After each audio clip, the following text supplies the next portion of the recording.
ఇకపోతే ఆయన ఒక ఆయన బీఆర్ఎస్ ఆయన అధికారం పోయిన తర్వాత ఏది పడితే అది మాట్లాడుతున్నాడు. అధికారంలో ఉన్నప్పుడు మోడీ గారి గురించి, అధికారం పోయినాక గవర్నర్ గారి గురించి నోటికి ఎంత వస్తే అంత మాట్లాడుతూ ఉన్నాడు. అక్కడ వెనకాల ఊరు కాలైతుంది ఆయన కనబడతలేదు, సిరిసిల్ల కాలైంది అనేది ఆయన కనబడతలేదు. జడ్పీటీసీలు పోయినరు, కౌన్సిలర్లు పోయినరు, సర్పంచులు పోయినరు. 5 ఏళ్ల వరకు ఆయన వెనకాల ఎవరు ఉండే పరిస్థితి లేదు. పొద్దున్న లేస్తే కాంగ్రెస్ బీజేపీ ఒక ఎలక్షన్ ప్రొపగాండా పెట్టుకున్నాడు. బాగా చదువుకున్నా అని చెప్తావు కదా రామన్న, ఈ దేశంలో కాశ్మీర్ నుంచి కన్యాకుమారి దాకా ఏ రాష్ట్రంలోనన్నా ఎప్పుడన్నా కాంగ్రెస్ బీజేపీ పొత్తు పెట్టుకున్నాయా? నువ్వు పుట్టకముందు ఏమైనా జరిగిందేమో నాకు తెలియదు, కానీ నీకు రాజకీయాల మీద అవగాహన వచ్చిన తర్వాత ఎప్పుడన్నా ఏ రాష్ట్రంలోనన్నా కాంగ్రెస్ బీజేపీ కలిసి పోటీ చేసినాయా? అధికారం పోయి బహుశా మతి భ్రమించినట్టు మాట్లాడుతూ ఉన్నాడు కేటీఆర్ రోజు పొద్దున్న లేస్తే. ఏది పెడుతుంది. అప్పుడు మోడీ గారి మీద కూడా అట్లే మాట్లాడినారు. కనీసం దేశ ప్రధాని అనే గౌరవం లేకుండా మాట్లాడినాడు. ఇవాళ మళ్ళీ గవర్నర్ గారి మీదకి మాట్లాడుతున్నారు. ప్రధానమంత్రులు కనబడరు, వారికి గవర్నర్లు కనబడరు, మహిళలు కనబడరు. ఏది పడితే అది ఎట్లా పడితే అట్లా మాట్లాడుతూ ఉన్నారు. కేటీఆర్ గారు మీరు నోరు అదుపులో పెట్టుకోండి. మీరు ఎంత అరిచినా, మీరు ఎంత గగ్గోలు పెట్టినా కాంగ్రెసే, బీజేపీ. హంస హంసనే, కాకే. ఈ రెండింటి మధ్యలో ఉన్నటువంటి డిఫరెన్స్ మీకు అర్థం కాకపోతే కొంచెం పుస్తకాలు చదివి నేర్చుకుంటే బాగుంటుంది. ఎవరో రాసిచ్చిరని ఏదో పద్యాలు చెప్తూ వస్తా ఉన్నారు. కనకపు సింహాసనమున శునకమును కూర్చుండబెట్టినా అని. ఇది ఎవరికి అప్లై కావాలి? ఎందుకు అప్లై కావాలి? ఒకసారి మంచిగా ఇంటికి పోయి మీ నాన్నని అడిగితే కరెక్ట్ చెప్తాడు. నువ్వు తెలుగు మీడియం చదివినట్టు లేవు, బహుశా ఇంగ్లీష్ మీడియంలో చదువుకొని ఎవరో రాసిస్తే సుమతి పద్యాలు చదువుతున్నట్టున్నావు.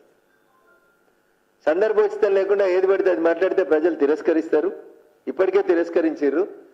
నీకు ఎందుకు ఓటేయాలనే చెప్పు. ఎందుకు ఓటేయద్దో మేము చెప్తాం. 10 ఏళ్ల పాలనలో ఎన్నడూ ఢిల్లీలో టీఆర్ఎస్ గురించి, తెలంగాణ గురించి మీరు మాట్లాడలేదు కాబట్టే మీకు ఇవాళ ఎంపీ సీట్లలో 0 సీట్లు వస్తాయి. నేను మళ్ళీ చెప్తా ఉన్నా, టీఆర్ఎస్ లేదా బీఆర్ఎస్ అనేటువంటి పార్టీ ఎన్ని పిల్లి మొగ్గలు వేసినా, రోజు ఎన్ని బూతులు తిట్టినా, రోజు తమను తాము ఎంత గొప్పగా ప్రజెంట్ చేసుకునేటువంటి ప్రయత్నం చేసినా అల్టిమేట్ గా టీఆర్ఎస్ పార్టీ లేదా బీఆర్ఎస్ పార్టీకి వచ్చే పార్లమెంట్ ఎన్నికలలో వచ్చే సీట్లు బిగ్ జీరో తప్ప ఒక సీటు కూడా రాదు. ఎందుకు వేయాలనేది ప్రజలు అడుగుతున్నారు. ఇవాళ బీఆర్ఎస్ ఎంపీ గెలిస్తే ఉంటాడా? రేపు 4 రోజులు ఉంటాడా? 2 నెలలు ఉంటాడా? అసలు ఉంటాడా లేదా అనేటువంటి ప్రశ్న ఇవాళ సమాజం నుంచి వస్తుంది. ఎందుకంటే మీరు అధికారంలో ఉన్నప్పుడు ఏం చేసిరో ఇవాళ అధికారంలో ఉన్న వాళ్ళు కూడా అదే చేస్తూ ఉన్నారు. మీరు కూడా అప్పుడప్పుడు ఒక ఎమ్మెల్యేని పిలిచి దరఖాస్తులు తీసుకొని, అప్పుడప్పుడు 2-3 పిలిచి ఏదో గొప్పగా నియోజకవర్గాలను అభివృద్ధి చేస్తామని మీరు ఏ మాట అయితే చెప్పినరో అదే మాటని ఇలా కాంగ్రెస్ ఫుల్ఫిల్ చేస్తుంది. 26 సంఖ్యకి దగ్గర పడ్డారు మీ సంఖ్య. వాళ్ళు గోడ దుంకకుండా కాపాడుకునే చేతనైతే కాపాడుకో కేటీఆర్. ఉంటే ఉంటాడు, పోతే పోతాడు. అందరు పోయినా నీకు తెలిసిన తర్వాత ఇక నువ్వు ఉంటాడేంది, పోతే పోతాడేంది. నువ్వు ఉండమనే వాళ్ళు ఉండలేరు. గట్ల నువ్వు గేట్లు బంద్ చేస్తే కూడా నీ దగ్గర ఎవడు మిగిలితట్లేడు. అందుకని వేదాంతాలు ఇంకేదో కొత్త నగ్న సత్యాలు అనుకున్నట్టు కొత్త వాళ్ళని తయారు చేస్తాం. నీకు తయారు చేసే అలవాటు లేదు. పక్క పార్టీలో తయారైతే మన పార్టీలకు తెచ్చుకున్నాడు అలవాటు నీకు. అందుకని ఇప్పుడు దెబ్బలు తాకుతున్నాయి. తెలంగాణ ఉద్యమంలో 14 ఏళ్ళు మీ నాయనతోటి కలిసి పనిచేసినోని ఒక్కరిని కూడా మీరు గుర్తించలే, గౌరవించలే, సముచిత స్థానం ఇయ్యలే. నేను ఇలా బీఆర్ఎస్ పార్టీని అడుగుతున్నా, నిజంగా మీకు ఇయ్యాలన్న కార్యకర్తలు గుర్తుకొస్తే మళ్ళీ తెచ్చ తెలంగాణ ఉద్యమాన్ని మలుపు తిప్పిన శ్రీకాంతాచారి తల్లి శంకరమ్మకి రేపు వచ్చే ఒక్క రాజ్యసభ సీటు ఉంది కదా, గన్ పార్క్ దగ్గరకు వచ్చి, కొత్త గన్ పార్క్ దగ్గరకు వచ్చి బావా బామ్మర్దులు 2 ముక్కునాలకు రాసి మేము తప్పు చేసినాం, శంకరమ్మకి ఎమ్మెల్సీ ఇచ్చినామని సోషల్ మీడియాలో తప్పుడు వార్తలు పెట్టినాం, కాబట్టి క్షమించు శంకరమ్మ అని వచ్చి గన్ పార్క్ దగ్గర ముక్కునేలకు రాసి ఈ ఫిబ్రవరిలో ఖాళీ అవుతున్నటువంటి రాజ్యసభ స్థానాన్ని శంకరమ్మకి ఇచ్చి మీ నిజాయితీని నిరూపించుకోవాలి. లేకపోతే పార్లమెంట్ ఎన్నికలలో ఓటేయమని ఊర్ల పంట వస్తే ఇలా రిటైర్డ్ అవుతున్న వాళ్ళు ఎవరన్నా 3 రాజ్యసభ సభ్యులు, ఒక ఆయన గోళీలు ఎక్స్ట్రా అయినా, ఒక ఆయన గోళీలు తయారు చేసిన ఆయన, ఇలా మనం క్యాన్సర్ హాస్పిటల్ గురించి మాట్లాడుకుంటున్న ఆయన, ఒక ఆయన ఇంటి మీద ఇన్కమ్ ట్యాక్స్ రైడ్ అయితే ఎన్ని బీరువాలు ఉంటాయో అన్ని బీరువాలలో 500 నోట్ల కట్టలు దొరికిన ఆయన ఒక ఆయన, ఇంకొక ఆయన గ్రానైట్ సామ్రాజ్యాన్ని వెళ్ళిన ఆయన. ఇలా బీఆర్ఎస్ పార్టీ నుంచి ఏప్రిల్ 2వ తారీఖున రిటైర్డ్ అవుతున్న 3 రాజ్యసభ సభ్యులలో ఒక్కరికైనా తెలంగాణ ఉందా?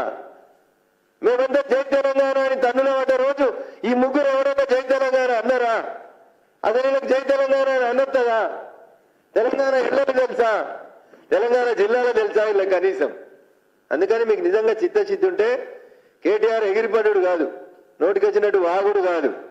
నీ చిత్తశుద్ధిని నిరూపించుకోవాలంటే బీసీలకు ఇస్తుందని ఒక క్వశ్చన్ మార్క్ పెట్టే వార్త రాపించారు పేపర్లో. సిగ్గనిపించలేదు మాట్లాడుతుంటే. అందుకని మలిదేశ తెలంగాణ ఉద్యమాన్ని మలుపు తిప్పిన శ్రీకాంతాచారి తల్లి శంకరమ్మకి ఇచ్చి తప్పైందని మీరు 100 కోట్లతోటి మొదలుపెట్టి 500 కోట్లకు పెంచి ఆంధ్రోళ్లతోటి కట్టించిన అమరవీరుల స్తూపం కాడికి వచ్చి చెంపలేసుకోమని చెప్పి టీఆర్ఎస్ పార్టీకి కేటీఆర్కి ఈ సందర్భంగా సూచిస్తా ఉన్నాం. నోరు మాత్రం అదుపులో పెట్టుకో.